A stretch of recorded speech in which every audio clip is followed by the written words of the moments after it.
Hi, Steve with CCI here, and today I'm going to show you the new push reporting feature included in the Advanced Laundry Card Live subscription. We'll start by getting logged into Laundry Card Live, and on the upper left-hand corner there is a menu expander in which there is a Reports section. From here, you'll be presented with a couple of options. An option to view any of the existing scheduled reports, as well as an option to set up new scheduled reports. So clicking the view will basically show you which reports have been configured already. So we can see there's been a collection report configured, a totals report. We can see when they're scheduled to run, how often they're scheduled to run, who are the recipients of that, along with an option to edit the user, as well as an option to delete the scheduled report. But let's go ahead and configure a new report. And so these are the four reports you can configure: collection, credit card transactions, employee hours, as well as totals. So let's say that you want to configure an employee hours report to go out to you at the end of your pay period automatically. Maybe you have someone that runs a payroll procedure for you, and you don't want to give them access to Laundry Card. Instead, you just want to push them a payroll report.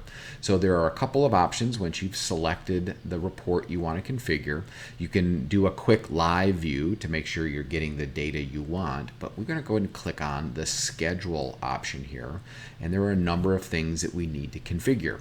We need to configure the frequency, so we need to choose how often do we want this to go. So let's say in this example, we want this to go out once a week, and we need to choose at what time do we want the report to be sent.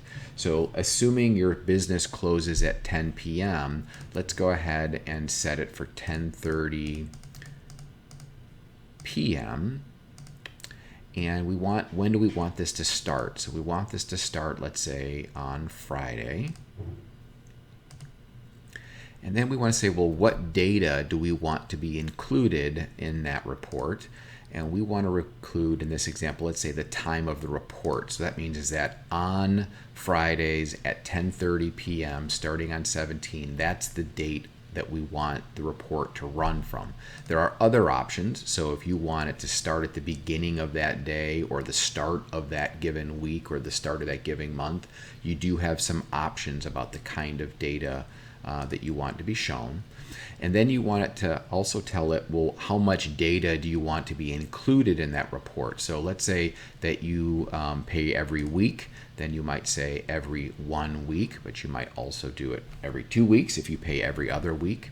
So you'll go ahead and configure the data to be included, and then you also need to tell it which locations you want included in the report. So part of push reporting also includes this concept of franchise reporting, so that if you have multiple locations, you can have all of the locations included in the same report. Now that report will include a section with everything combined at the top, as well as a breakout of the individual locations below that. And then we need to just set up the recipients. So we'll put in an email address. And then you can give it a name. So if you are going to set up multiple hours reports that have different settings on that, you might want to alter the name. So we might call this All Stores. And once you have that set up, you click Go and confirm that. And so now we have a employee hours, all stores, all set up. We know it's going to run at 10:30 p.m. starting on this Friday. It's going to occur every week, and it's going to be sent to me. And that is it. That is the new scheduled reports feature included in your Advanced Laundry Card Live subscription.